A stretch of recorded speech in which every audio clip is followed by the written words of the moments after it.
Time Bunmi and I meet in person or even speak over the phone, it's always very emotional because time she sees me, she's reminded, really because I don't quite remember the hmm We're two survivors, and that would be Kechi Okwuchi, who I'm interviewing today, and someone else called Bunmi Amusan. because my voice did change after the accident. And my mom, she knew how much I love music, so she made it a part of like she from before I opened my eyes from my coma, she literally was playing music by my bedside. She Yeah. called my cousins and my sister, asked them my favorite music and albums, and she bought it and she would play. And I would hear the music playing like in the coma. Mm. And I woke up, I knew songs I didn't know before the accident, which she did that in September of 2016. And I forgot about it, like she said. I was like, okay, whatever, it's done. We didn't talk about it ever again. And then one random morning, Saturday morning, 8 a.m. sharp, You got a call. remember, I got a phone call, and the woman's name was Destiny. It's addiction. You think you're in control, but you're not. Mm. And I feel like it's even more emphasized in my case because my moment of clarity came when I realized that I wanted this thing even as it was actively harming me.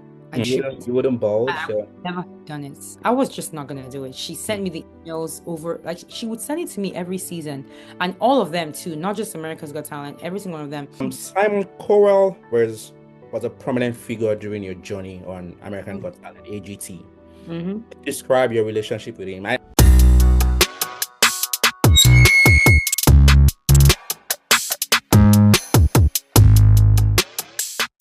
An inspiration to millions of people, Kechi Okwuchi. Concluding session. Kechi, thank you again for making time out for the show. Yeah. We Mhm. really appreciate your presence here today. Thank So, you. I wanted to find out, very probably last question around the December 10, Yeah. 2005 incident, which would be 20 years this year. Wow. It'll be 20 years this December. Wow. Yes. 2 decades. Yeah, Jesus. over 20 years. Time flies. Mhm.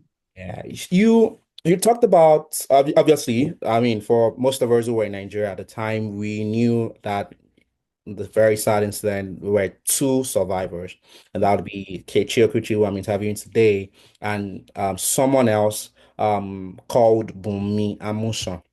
In your book, you described the the way like fate played in such a way that you had the physical trauma as it concerns the incident because you had to be in the hospital, you had to go through a lot of surgeries to get better, and you were not even aware of what had happened or the gravity of what had happened until many months in South Yeah. Africa.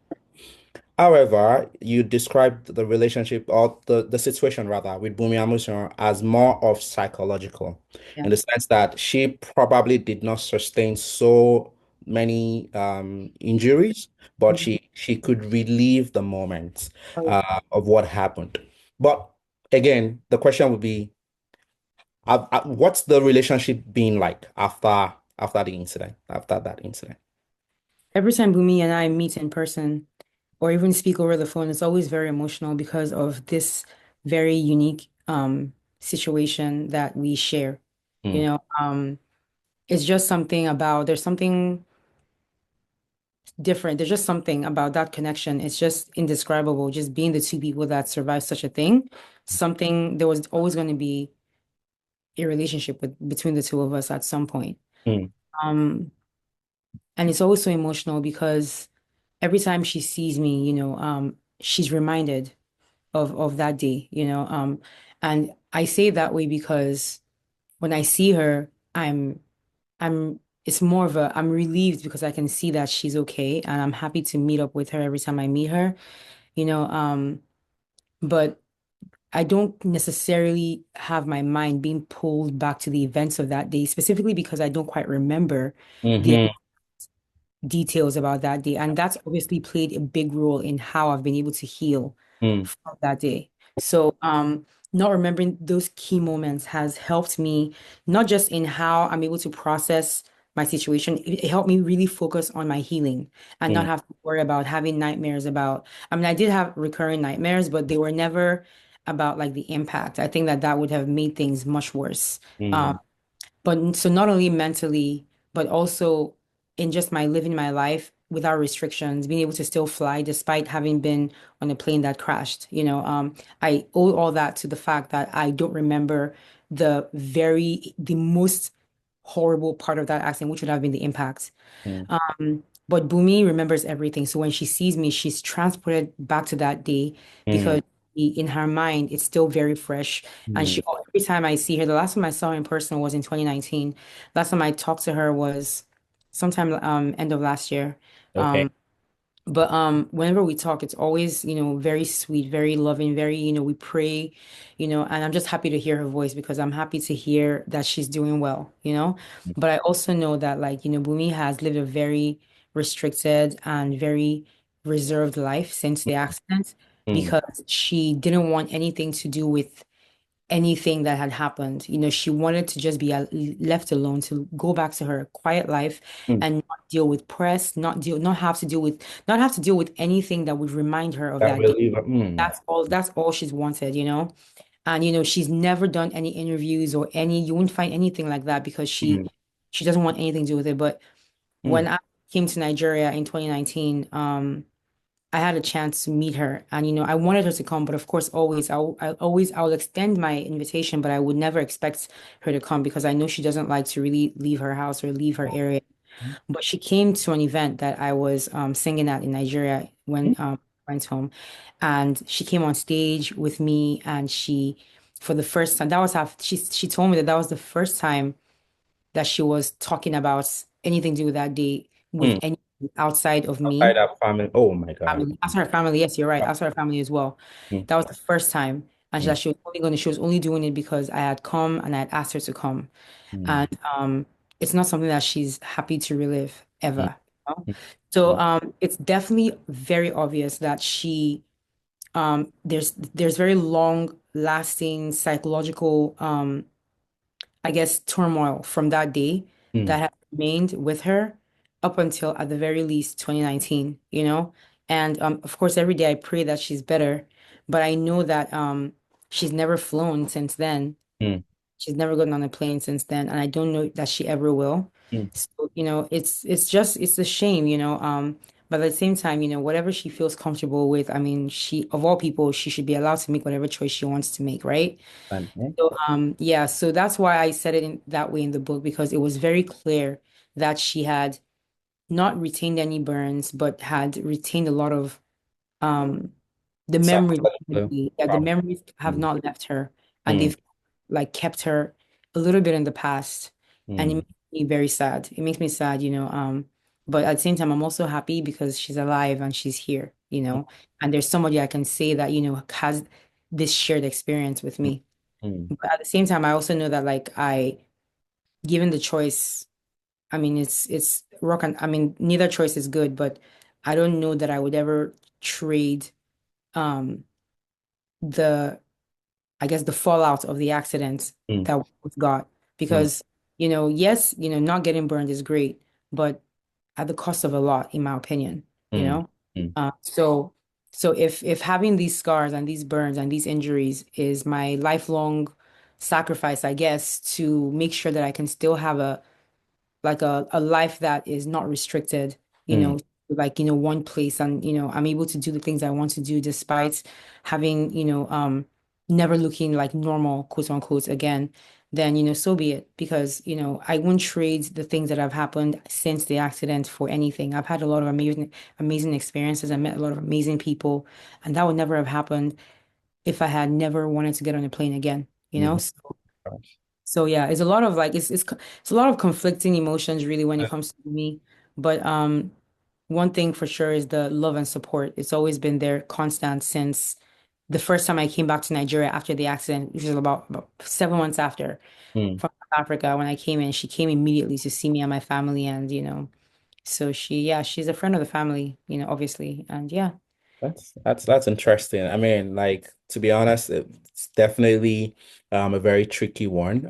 You did describe everything you just said you described in the book. But again, for you specifically, I'm glad that again, to your point, you didn't remember the incident. I think that's the reason why it was easy for you to hop on the plane. But Sure. again, even when you so my question would be your very first experience that you had to go on a plane Mm.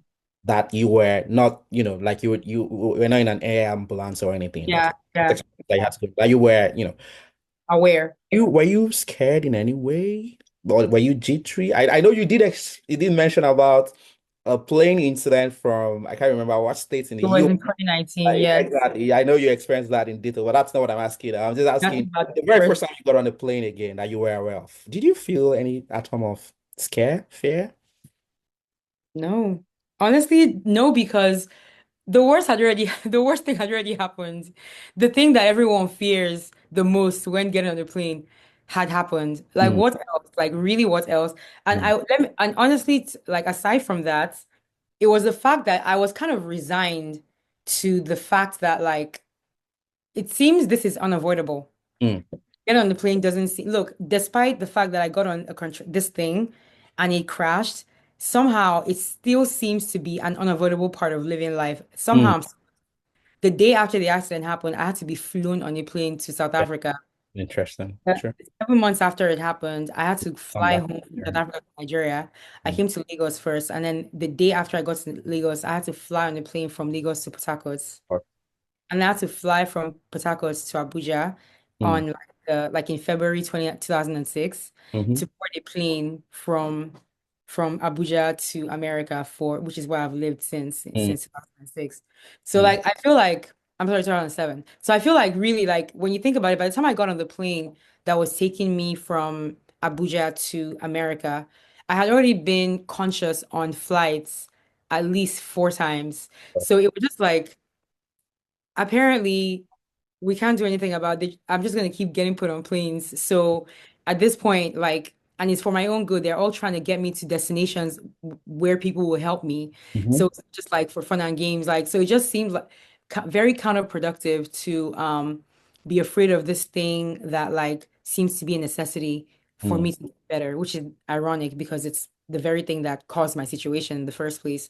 But again, I'll always come back to the fact that like I don't remember the impact. I have to keep on coming back to that because that it makes a very big difference in like how a person processes things. Of mm, course, I remember when the plane was in the middle of like falling from the sky.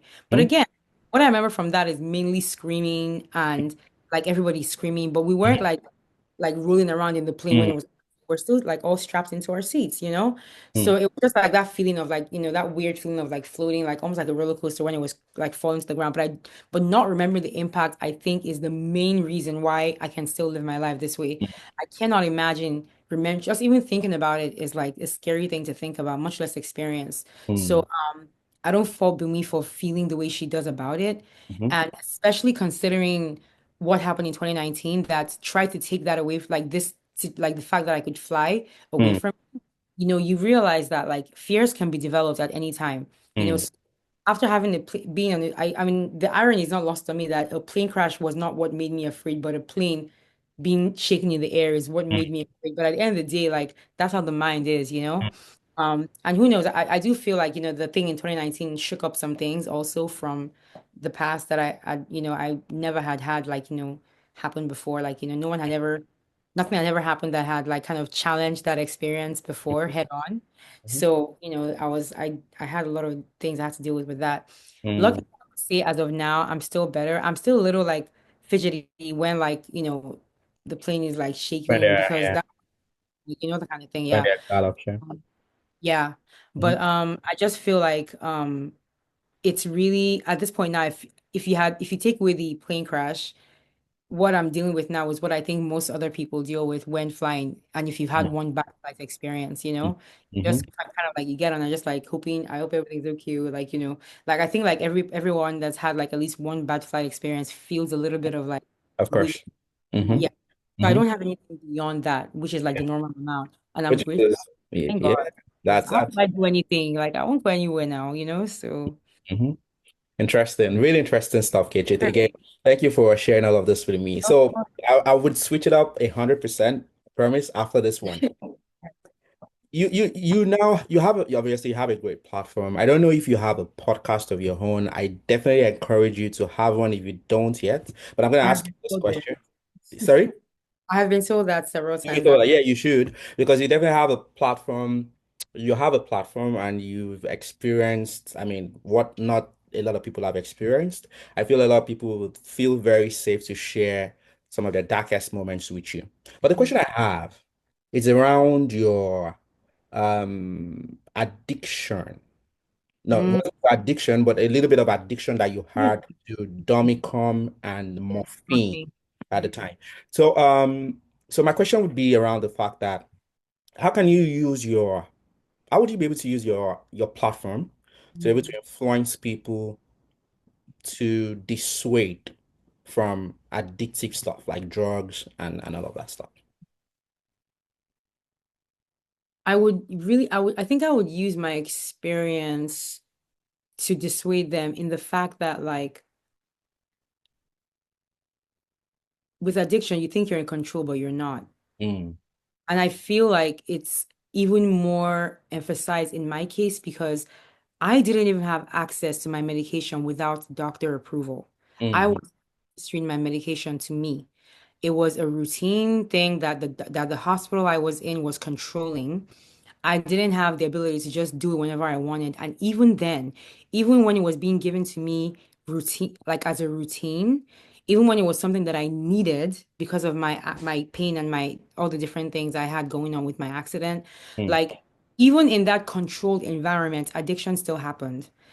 To me, that shows just how powerful these things are, these substances. They are not to be taken for, they are not to be they're not to be underestimated, essentially, because it can even happen when the hospital is the one giving it to you and you have no way of giving it to yourself. So, just what makes you think that when you have access to it, free access, and you can use it whenever you want, you'll be able to like handle it and you'll be able to avoid addiction? You won't. It will ruin your life mm, and it will change your brain chemistry. The thing about it is definitely it changes the way you think. In my situation, my moment of clarity came when I realized that I wanted this thing even as it was actively harming me. I mm, didn't mm. because Okay. that moment of dopamine rush, that moment of high that Yeah. everyone is when they're getting that drug, that moment, even though it was like maybe 3 minutes, maybe at most, was to me worth the hours and hours of itching and reaction that my body will have, negative reaction Mm, that will have after taking this thing. That's mm, how much it changes the way you think. You stop thinking rationally because mm, that's not a rational way to think. Why would you keep on actively craving something that is harming you as you're taking it? mm, That's not a normal way of thinking, but when you're in the middle of it, it makes complete sense to you, you mm, know? And this was me, again, I will emphasize when they had it on a clockwork routine system where mm. the doctors and nurses were the ones administering this. It was not whenever Kechi wanted, it was when the doctor said I could have it. And Okay. still I craved it like I've never craved anything in my Anything life. like that. Mm, So when after they weaned me off of it and I finally started thinking like, normally, mhm, scared the crap out. I realized how scary that was. mm, It really, it really dissuaded me from ever like coming in contact with anything like that mm, with like in the world with like with my independence mm, because clearly I'm not to be trusted with it. And so why would I even like do that to myself when I know what it can do to me mm, even when someone else is the one in charge of giving it to me. So I feel like it became something that I became actively afraid of, mainly because of the way it changed my thinking. I didn't like the fact that I wasn't thinking rationally, you mm, know? And to me, that's something that has always been a thing for me. I also am very careful with alcohol. I do drink, but like I'm very careful to do it. Like I'm careful about the company in which I do it. I'm also careful about the amount because I don't ever want to get to a place where people are telling me what I did and I don't remember. That's one of the things yeah. I hate that feeling. I don't like that feeling. Yeah. And it's not about control. I think it's just about like awareness. Like I don't like I don't like having moments of batches of time that I don't have any memory of. I have an active like it's something that really is a dissonance that I Mm, don't like about it. And I mm, do think it might have to do with the fact that I did lose a lot of like swaths of mm, time mm, during the, mhm, mhm, the crux of the recovery period of the accident. So mhm. I don't want to be in that place That in again. that space anymore. Yeah, Yeah. sounds good. Sounds really good. To be honest, I had to laugh at that point because, Yeah. anyways, this interview is about Are you who- remembering? No, no, the you're more remembering you some know things me. by yourself. So I Yeah, won't don't say fool anything on me. that, but that it me. You could relate, huh? Not beginning, it touched me. It did touch me. All right, so let's switch it up. I know a Okay. lot of people will be so interested in knowing how you got to American Got Talent. Again, Kechi has a book. She's already explained everything there. I already know how you got in there. But I wanted to find out first, before we talk about American's Got Talent, Mm. how did you discover your passion for singing? And how has it helped you, or how did it help you cope? And, then snowball into how you got into American Got Talent. Yeah. So the singing thing since childhood, really, I've always loved it. I grew up in a family of music lovers, including singers, instrument players, things like that. So music is something I've always enjoyed as a child. I was in a children's choir in church. I was in choir in school, in high school. I used to sing for like club events and stuff. I used to sing in like school plays. So singing is something that's always kind of brought me joy, just Mm-hmm. growing up in general. And then in my teenage years, my voice was good, but definitely Still not is what good. thank you. Still It is good. developed into something more later on for sure. Mm, I attribute that again to the accident because my voice did change after the accident. okay. No, but I don't really, it's something that I can't explain, but something that like my mom and I like noticed immediately the first time I sang after, we're Mm, both like, that's like you, I mean, you sounded good before, but this is something's going on. And I mm, think like at the time we didn't really question what was going on, because usually with play like burn victims, there's usually some kind of smoke involved, and mm, typically what would happen when it comes to voice or vocals is smoke inhalation would affect the lungs in a negative way. So for mm, something different, so different to have happened to me was like a blessing in this really dark time that we just kind of took happily. mm, And I was just happy to have something fun that I mm, could enjoy in this time when I could barely move. It was nice to have music. And my mm. mom, she knew how much I love music. So she made it a part of like from before I opened my eyes from my coma, she literally was playing music by my bedside. She Yeah. called my cousins and my sister, asked them my favorite music and albums, and she bought it and she would play, and I would hear the music playing like in the coma. Mm, And I woke up, I knew songs I didn't know before the accident, which was so interesting, mm, to realize that in a coma the patient can hear things.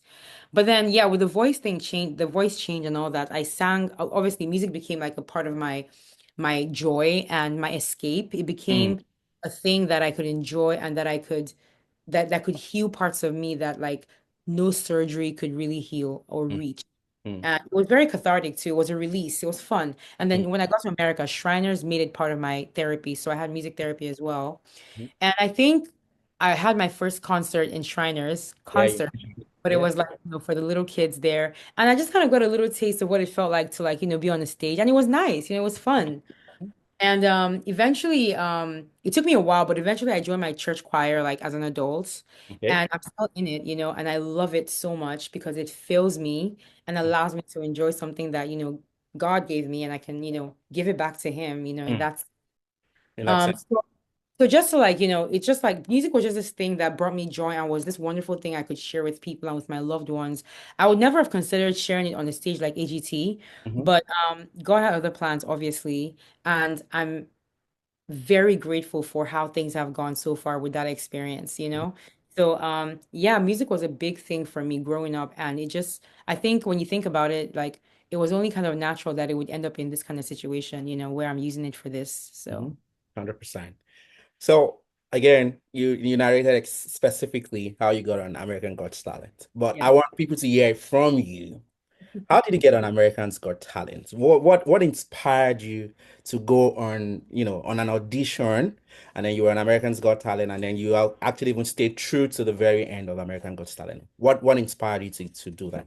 I was not inspired at all to do that until I got on the show because I was never going to apply for that show or any other show for that matter. Because while I love singing, I did not think that my voice was something that any judge would be like, oh yeah, that's so good that she needs to like be on this show. Like, I didn't think I had a competitive singing voice. Mm, But I had people in my life that believed I did, specifically my mom. I mean, my mom, yes, she supports me in everything. But my dad used to be like, get on one of these shows, like do mm, something with his voice. mm. The person was one of my best friends, Wumi Oju, who, because we met through Yeah, her. 100%. Yeah, sure. So Bomie was the person who would be like, just I would send myself singing to different people, and she'd be the one who'd be like, send this to one of these shows, send this to The Voice, send this to AGT, send this to American Idol, send this to someone.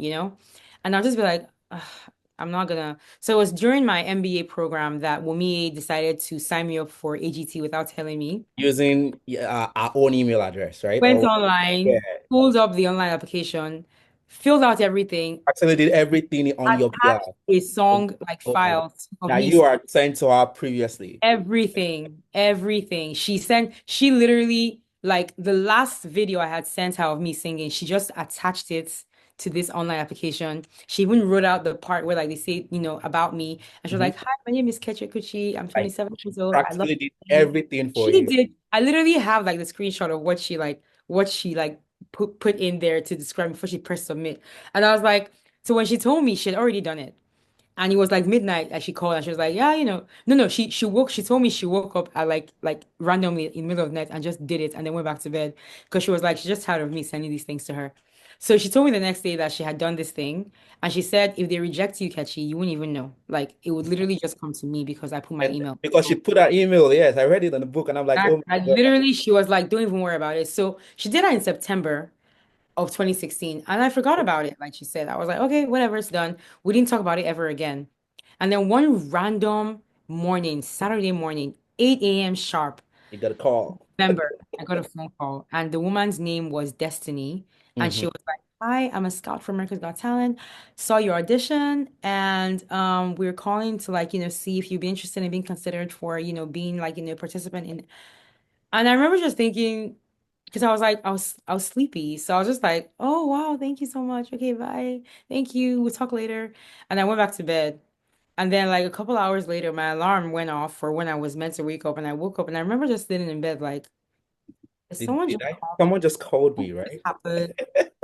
So I I read called the number back. Yeah, literally, I called the number back and I was just like, I'm sorry. Could you just repeat everything you said earlier? Because I was not like I like. was dreaming. And she laughed. She found out so funny because she was like, yeah, I could kind of tell you couldn't like really you weren't really aware of what I was saying. So we talked for a little longer than that and then explained stuff to me. Said she was gonna send me some emails, blah blah blah.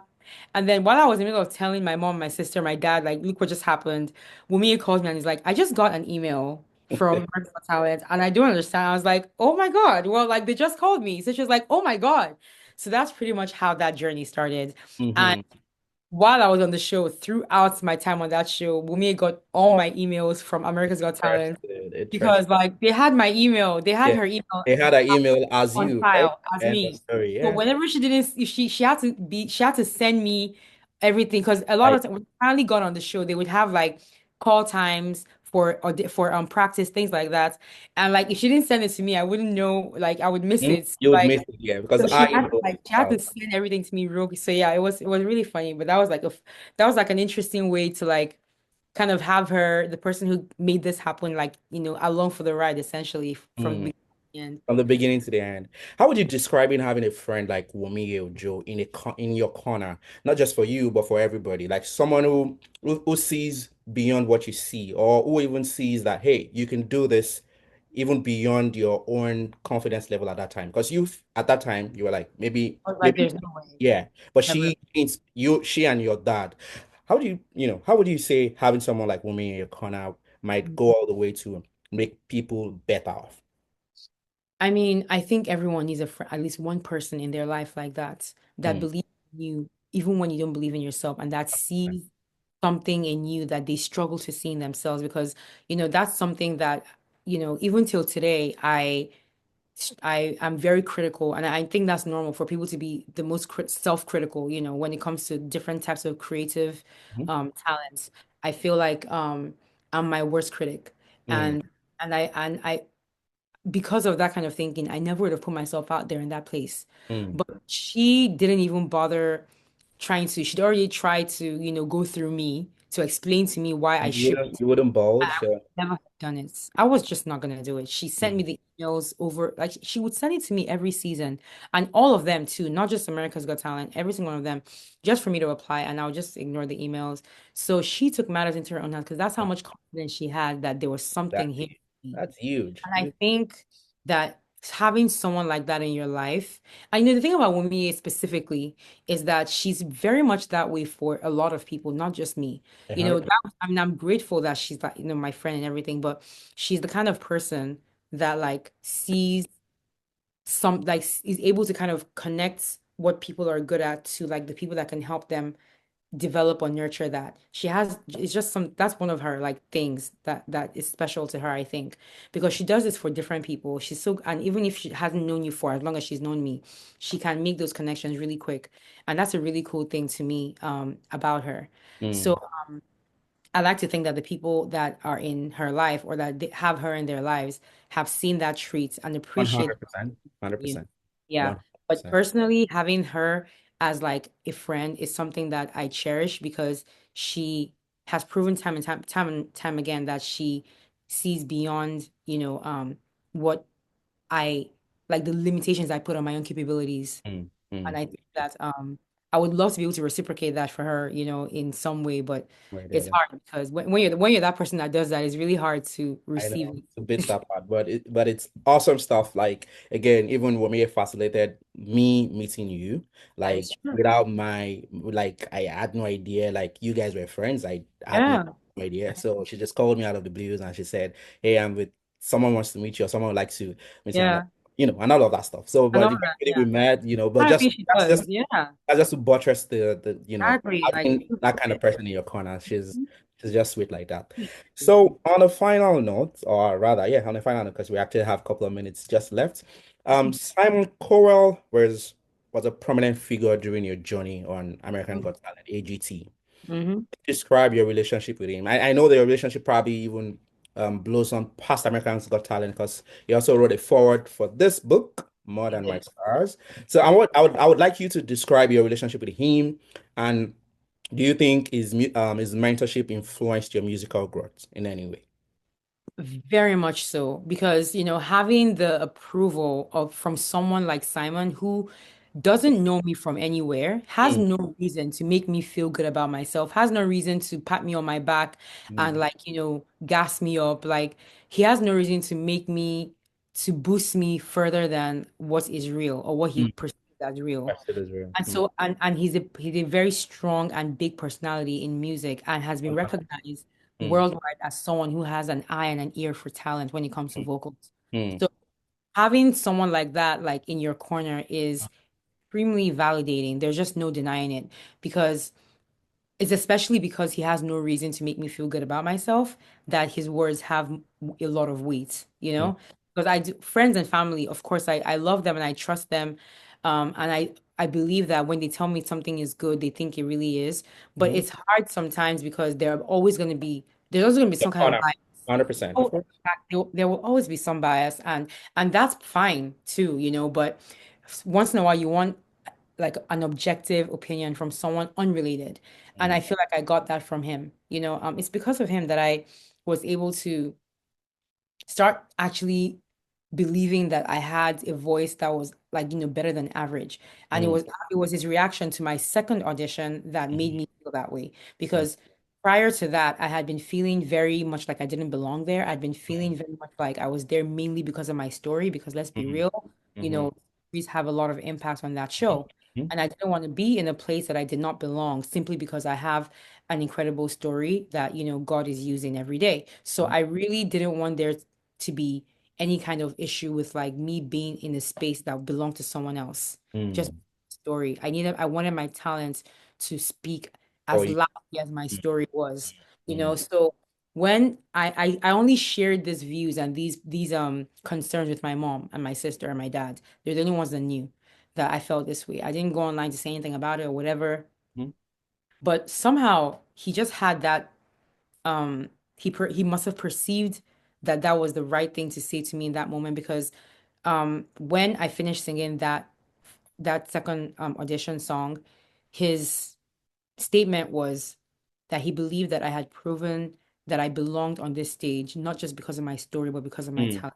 Because of your talent. And those words were so impactful to me at a Mm. time when I was doubting my talents. Your Like, talent. Mm. so I think, yeah, I remember I just started crying. I was so grateful Yeah. because he made me feel like I really You belonged and that I had deserve a, that sport. yeah, exactly. That's You know, great. one thing about me, I don't want to be somewhere where I'm not supposed to be. Like, I remember I kept on telling God, like, look, at any point my time here ends, I'm ready to say my goodbyes. Thank you for bringing me, even on the audition, I'm Up to this fine. far. I Mm. just don't want to be here longer than I need to be. Mm. And don't embarrass me, God, if you know, if I'm meant you just get me out of here whenever I'm meant to leave. So the fact Mhm. that I got to the end of it was a huge honor and so humbling because Mm. I never envisioned getting that far. It Getting was that really far. a good experience. Nice. All right. Thank you so much, Katie, for your time. In about 2 minutes, 2 minutes. 2025 just started. That's it. We're still in January. Should Mm. we expect something huge from you as it concerns music in 2025? Or I even maybe a really hope little so. more? I hope so. I really hope so. I have been working on a bunch of duets with Okay. some artists that are Alrighty. very interesting. Okay. And I can't really say anything yet, I guess. Of course. Completely Um, understood. I'm hoping that like I get like into I really want to get into soundtrack Mhm. music Okay. for TV shows, movies, Oh. video games. Video Oh. games is the big one for me. So I Mm-hmm. really want to get into that space for doing soundtracks for video games. And I think that would be so fun because I love video games just normally. So I hope that I can break into that industry specifically. Mm-hmm. Okay. Um, Rooting for you. Thank you so much. Yeah. And Yeah. also Christmas music. So Christmas music is a big thing. And I We're have a song. I have a song that I hope I can release this year in time for Christmas. we're So looking I forward to that that. gives me the whole year to Yeah. prepare. So We'll God's be grace. We'll be looking forward to that. Thank Definitely you. looking forward to that. Thank Thank you. you so much, Kechi Okwuchi, for being a guest on the Debo Taiwo Talk Show. And again, just for anyone who will be seeing this interview up until this very end, we also have the audio version. It would be available or will be available on Conversations with Debo on Apple Podcasts, Spotify, or wherever you find your podcast. Kechi, any final words for me before I have you run? Thank you so much, Debo, for being patient with me. We have been planning to have this for a long time, and different things kept getting in the way. And I was sick for so long, but you were very patient and accommodating, and I appreciate that. Thank you so And this much. was a very fun interview, and I pray for success for your podcast. Thank you. I think you're a really good interviewer, and I had a good time. So Thank thank you you. so much. Thank you so much, Kechi. Thank you again. And so this is a wrap up finally from the Debut I Will Talk show. And it was so amazing to have you again, Kechi Okuchi, on the talk show. I really enjoyed my time with you today and definitely learned a lot from you on face value. Thank you. Thank you Next time so you much. come to Ontario, please let's link up. You know. Okay. Cheers and bye for now. All right.